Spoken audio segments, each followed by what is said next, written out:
우리가 이런 전체의 어떤 흐름을 보는 것은 우리가 아파트 가격이 다시 올라갈까요? 그대로 갈까요? 내려갈까요? 이걸 보기 위해서죠. 예상을 해보기 위해서 이런 걸 보는 겁니다. 지금까지 저는 방송에 되고 5년, 6년 동안 이상 올라왔기 때문에 또 지금 현재 흐름이나 세계 경제 기타 등등으로 봤을 때는 올라가는 것은 무리다. 저는 반드시 보합 내지는 떨어지는 쪽에 무게중심을 싣고서 쭉 설명을 하고 있고 지금도 변함이 없어요. 그러나 이것이 중간중간 가면서 변화가 좋은 방향으로 바뀌어버리면 그때는 이 방향이 틀어질 수 있어요.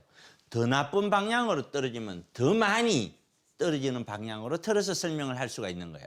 현재 상황에서 예상해 봤었을 때는 이렇다라고 설명을 드리는 거예요. 자, 그러면은 중국 무역 갈등 완화, 노딜 브렉시트 우려가 감소됐다가 다시 늘었죠. 이거는 가격대로 보면 갔다가 떨어질 확률보다는 보합 내지는 좀 더 좋아질 수 있다는 걸 의미해요. 그 다음 두 번째는 불확실성 완화로 장단기 금리 역전 현상이 해소가 됐다. 그거는 일단은 시장이 거꾸로 떨어지는 것보다는 그래도 살아있는 힘이 좀 있겠구나라고 볼 수가 있어요. 그런데 실물 경제를 봤더니 글로벌 경기 둔화와 교육이 위축이 됐다. 세계 경제는 계속해서 위축이 되고 있다는 거예요.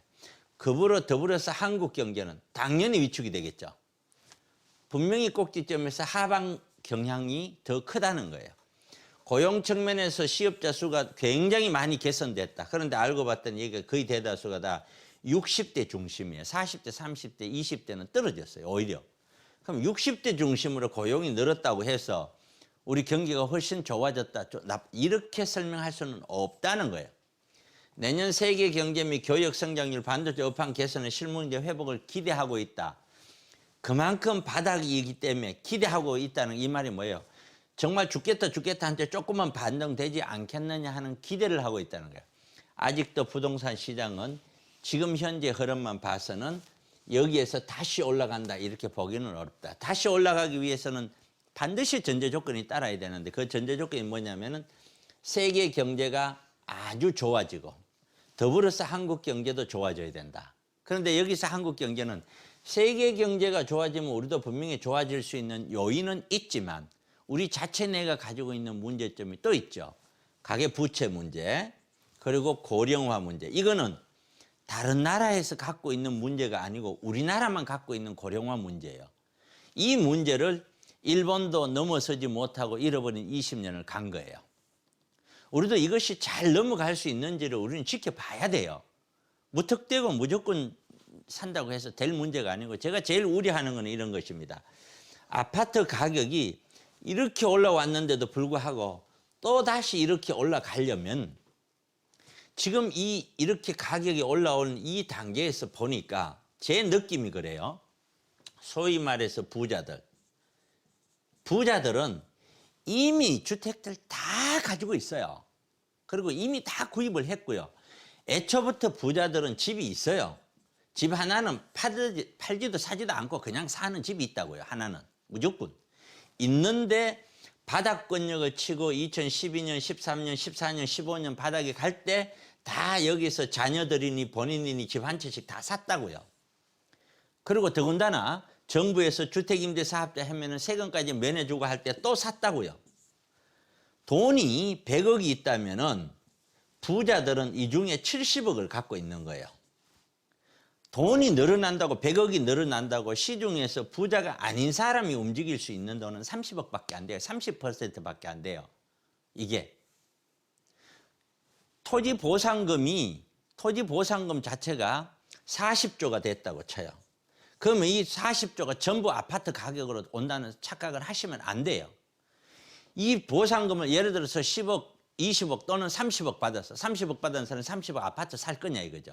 그렇지 않다라는 거예요. 그중에는 집이 있는 사람은 집이 한 채 둘 채 있는데 또 사서 뭐해요? 의미가 없는 거예요. 그래서 실제로 아파트 가격으로 오는 가격은 이 돈이 다 아니다라는 거죠. 그래서 부자들은 이렇게 되었고 지금 이 집을 팔지 않고 있고 주택임대사업자에서 안 가고 있어요. 근데 최근 가격이 오르는 거는 작년에 분명히 고점을 찍고 지금 바닥이 떨어졌었어요. 얼마까지 떨어졌냐 하면 약 1.8% 떨어졌었어요.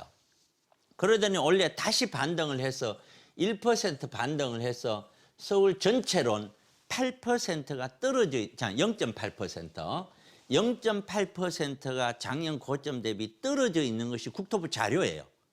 모든 매스컴은 오른다 얘기를 하지만. 그래서 그런 상태이기 때문에 이거는 보합권으로 봐야 되는 거예요. 아직까지 어떤 방향으로 갈지 확실히 가닥을 못 잡은 거예요. 그런데 많은 분들처럼 만약에 올라간다면 어떤 조건이 돼야 되냐면은 지난 5, 6년 동안 가격이 올라왔는 거는 누구 때문에 올랐느냐? 50대 때문에 올랐다는 거예요.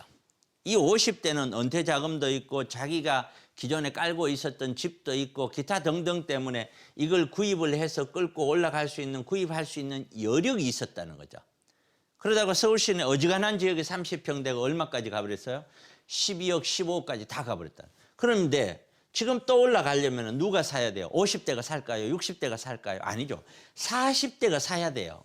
40대가 이걸 살 수 있냐 이거죠. 아무리 보더라도 못 사는 거예요. 그런데 올라간다 무슨 근거로 얘기를 하는지 제가 이해가 안 가는 거죠. 그래서 제 생각에는 지금은 일단은 하방 방향으로 아직까지 봐야 된다. 지켜봐야 된다라는 거죠. 절대로 올라간다고 생각하고 무턱대고 구입해서는 곤란하다. 여기까지 제 의견을 드리도록 합니다.